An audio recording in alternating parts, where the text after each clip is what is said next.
Bawat gubat ay mayroon tagapangalaga. Sa Laguna, may Maryang Makiling. Ang pinatubo binabantayan ni Apong Malyari. At ang bundok Arayat naman, ang namumunong iwata ay si Maryang Sinukuan.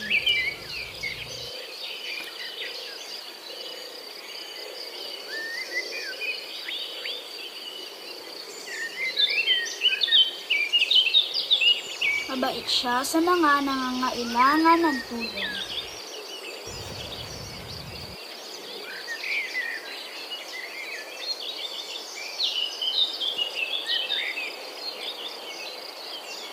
Pero pag may sinaktan ka sa gubat niya, mabigat ang parusa ng diwata. Diwata! Diwata! Gutom nga abutin natin kung wala tayong makuhang pagkain. Ayaw ko lang magaya sa mga hayop na pinumprasahan niya. Anong kwentong kaibangan naman yan? Noong kaharian kasi ni Maryang Sinukuan. Mahal na Maryang Sinukuan, hinapi ako. Tulungan niyo ko. Anong nangyari? Ang mga anak ko, hindi pa naisisilang ay walang kampas na pinaslang. Naghanap lang po ng pagkain. Pagdating ko po, turun na sila. Ang kabayong may kasalanan na to at kailangan siyang parusahan. Ikaw ba ay nakasisiguro? Mali ang magparatang ng walang katibayan. Kahit ipagtanong niya pa po, may nakakita sa kanya. Kuneho, Onyango, hanapin si Kabayo para harapin ang bintang ni Ibon. Masusunod po. At nag-umpisa nang maglakad ang Kuneho at Onyango. Kabayo, ha? Kabayo! Hindi, nasa dyan. Dali-dali siyang malis, mukhang balisa. Saan siya nagpunta? Ba't ang dami yung tanong, ha? Binatukan ni Kuneho si Butiki sa takot na putol ang kanyang buntot. Kadiri! Ano yan? Natatanggal ang buntot ng butiki kapag takot. Sir, huwag na ko yung dami, sir. Pang-awa niyo may sakot mga dikitig pa po ako. Nasa akin ako sila maasa. Pagpunos dali ka, Kuneho. Baka sa'yo magalit si Maryang Sinukuan. Masyado pa sila maliit para mahuli ng langaw.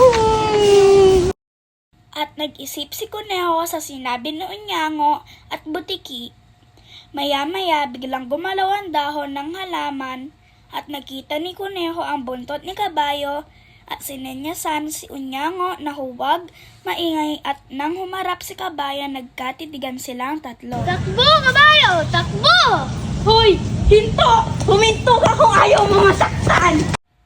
Subalit tumakbo pa rin ang Kabayo ng mabilis at sinundan siya ni Kuneho at Onyango. Nagtago si Kabayo sa likod ng puno, subalit siya ay nakita ng dalawa at dahan-dahan nilang hinuli.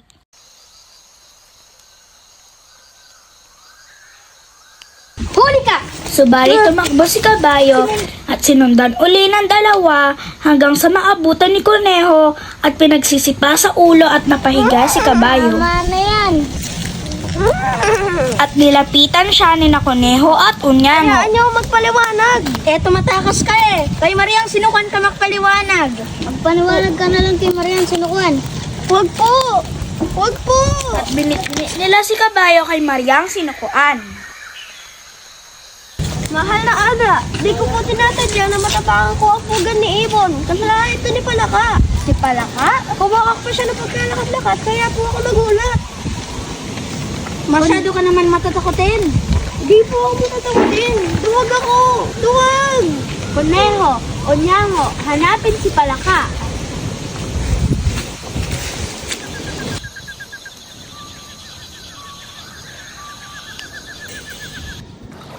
Alam mo na siguro kung bakit kami nandito? Wala akong kasalanan, kaya wala dapat akong dito bahala. Handa na akong sumuka. At dinala nila si Palaka kay Maryang Sinukuan. Mahal na diwata, hindi ko po sinasadya na mapakokak na malakas na ikinagulat ng Kabayo, na ikinasira naman ng pugat ng ibon. Sa totoo lang, Pagong po ang pinagmulan ng lahat. Bakit si Pagong ang dapat sisihin? Nananahimik po ako noon. Pinagmumunihan ang kahulugan ng buhay. Sunog! Sunog! Kokak, kokak, kokak. Kung ganon, papuntahin si Pagong dito. At sinundo ni Kuneho at Onyango si Pagong. Nasaan ang pinto? Ano ba? Hindi natin kailangan ng pinto. Sisipain na sana ni Kuneho ang bahay ni Pagong nang biglang Sandali, ayan na siya. Ayan lumitaw na. ang ulo ni Pagong. Pagong, nadurog daw ang mga itlog ng ibon dahil daw sa'yo. Ipinatatawag ka ni Mariang Sinukuan. Ang paliwanag ka na lang kay Marian Sinukuan. Sumamang ka sa amin. At binitbit na nila si Pagong papunta kay Mariang Sinukuan. At sa akin lang po, sino po ba magdadala ng sariling bahay kapag hindi nakakita ng apoy? Itong bahay na lang na ito ang mayroon ako. Lahat ng aking alaala nandito. Masulot man ito, parang binura niyo na rin ako sa mundo. Ha? Nilapitan ni Kabaya si Pagong para alisin ang lungkot niya. Pero wala namang naiulat na nasunog kagabi. Nagsisinungaling ka yata. Hindi po. At kinuwento ni Pagong ang nangyari. Kalilinis ko lang po ng bahay ko na pagkita ko si Alitaptap na lumilipad papalapit sa akin at may dala siyang apoy. Gusto niya sunugin ang bahay ko. Huwag niyo pong papalapitin sa akin si Alitaptap. Susunugin niya ang bahay ko. Turuan na ang nangyari. Nasaan na ba si Alitaptap? Papuntahin siya dito. Pinaghahanap ni na Kuneho at Unyango si Alitaptap. Ng ibon. Dahil natakot siya sa Pulaka, na natakot siya sa Pagong, na natakot siya sa Alitaptap. Baka maubos na natin ang hayop sa gubat bago matapos ang kasong ito. Parang nahaninap ko siya. Tara, Takot ako eh. huwag ka nang duwag. Halika na. At naglakad sila papunta kay Alitaptap. Kakampi niya kayo, no? Ha? Anong sinasabi mo? Kakampi kayo nila, Mok. Hindi! Bakit nakasali sa usapan sila, Mok? Ipinatatawag ka ni Mariang Sinukuan. Eh, bakit ako lang? Ang dapat ninyong huliin sila, Mok. Where's? Nasaan sila, Mok? Saktong parating naman sila Mok sa lugar nila ang tatlo. Ha? Ayan, kitang-kita nyo. May dalang itak. Mamamatay insekto. At hinila nila Mok ang baba ni Unyango. Anong ibig sabihin nito? Pakawalan mo ako. Kala mo, di kita kaya ha? Dinadakit ka namin sa ngalan ni Mariang Sinukuan. At natakot sila, Mok. Sinukuan? Ha? Tamang tama. Ay isusumbong ako. Dalhin niyo ako sa kanya. At dinalanan ni na Unyango at Kuneho si na Alitaptap at Lamo kay Mariang Sinukuan. Sila Mok ang may sala. May dala siyang itak. Siya ang nagtangka ng bahay ko! Ikaw ang marunong sisigaw ng may sunog! Totoo niyan. Kala mo kung sino siya kumukak. Paano mga itlog ko? May babalik pa ba sila, ha? Nagkagulo kayong lahat dahil sa takot. Ako ang tunay na biktima. Wala akong inaagrabyado na biglang sipitin ako ni Alimango. Oo, at nang gumaling ang pang kanyang kinagat, sinumulan ko siyang hanapin para makigante. Oo. Alimango, ikaw ang nagsimula nito? Umarap ka sa akin. At hinagis nila Mok ang itak, subalit ito ay lumihis kay Alimango at napunta sa paa ni Pagong at natakot ang lahat. Ibigan, lahat kayo ay nagpadalos-dalos din. Kailangan ninyong isipin na kayo ay responsable sa inyong sariling pag-aasal.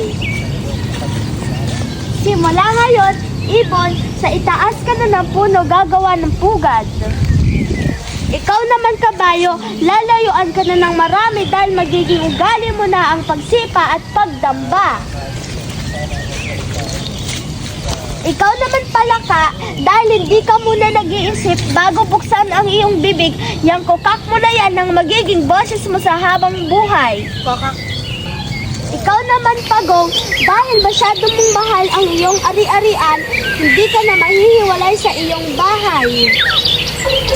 Ikaw Alitaptap, dahil naninindak ka gamit ang iyong lampara, dadalhin mo na yan.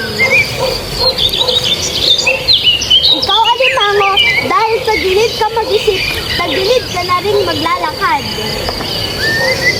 Ikaw naman Lamok, hinahatulan kita ng 1 linggong pagkakakulong dahil sa pagdala mo ng itak sa aking hukuman. At dinala ni na Kuneho at Unyango sila Mok sa kulungan. At nang pakawalan na nga ako siyang hahanapin ang Alimango kahit saan man siya magtago. Mula noon, lagi na siyang umaaligid sa lahat ng butas kahit sa tenga ng tao. At may pumuntangang lamok sa tenga ni Diego. Ayan na si Maria. At yung nahuli nila ay kumakawala sa sako. Naku naman, bakit ninyo kinukuha ang hindi sa inyo? Bilisan mo, Diego. Kailangan natin makalabas ng gubat. At bakit pabigat ang sako? Nabitawan nila ang sako at nabuksan. Laking gulat nila nang makita nilang naging bato ang baboy damo. Ano nangyari sa baboy damo? Umalis na kayo bago ko pa kayo gawin baboy damo. Dali-dali silang umalis patakbo at iniwan ang sako sa takot. Iyon na ang huling pagkakataon na nagkakita si Mariang sinukuan.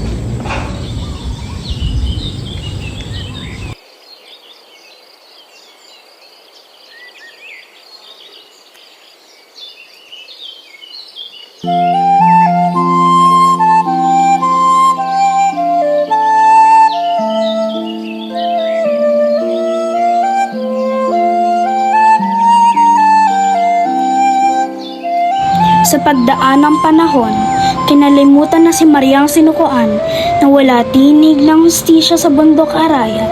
Pinutol ang mga puno, hindi nalubayan ang paghuli sa mga hayop at namayani ang kasakiman ng tao. Wala na kasi ang bantay ng kagubatan, ang tuyot na gubat, ang mapait na parusa ni Mariang sinukuan.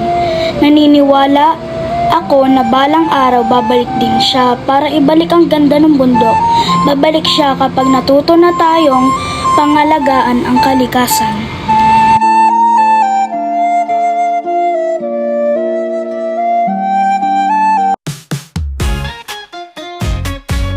Ako po si Marvin Alexander N. Tolentino bilang kabayo. Ako po si Christian MNP Castillo bilang isang pagong at si Diego. Ako si William Gilway Quiambao bilang Lola, Alimango at Malaka. Ako si Junior Marlene Chavez bilang Butangki. Ako po si Jen Austin M. Punanan bilang Conejo at Juan. Ako po si Janela Lorene Dizon bilang Ibon at Santab. Ako po si Jem D. Ezekiel Esmodillo bilang Silamang at Batang Lalaki. Ako po si Joaquin Iligo Pino bilang Unyango. Ako po si Yen Michelle K. Ebro bilang si Mariang sinukuan. Kami po ang Grupo Mariang Sinukuan, Grade 4 SSCS.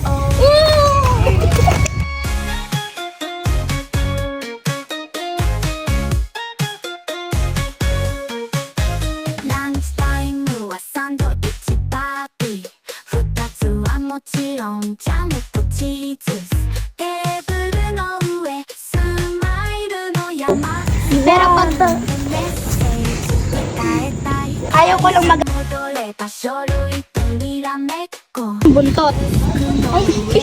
Ngayon, hindi natatawa. Takbo, kabayo! Takbo! Uy, hinto!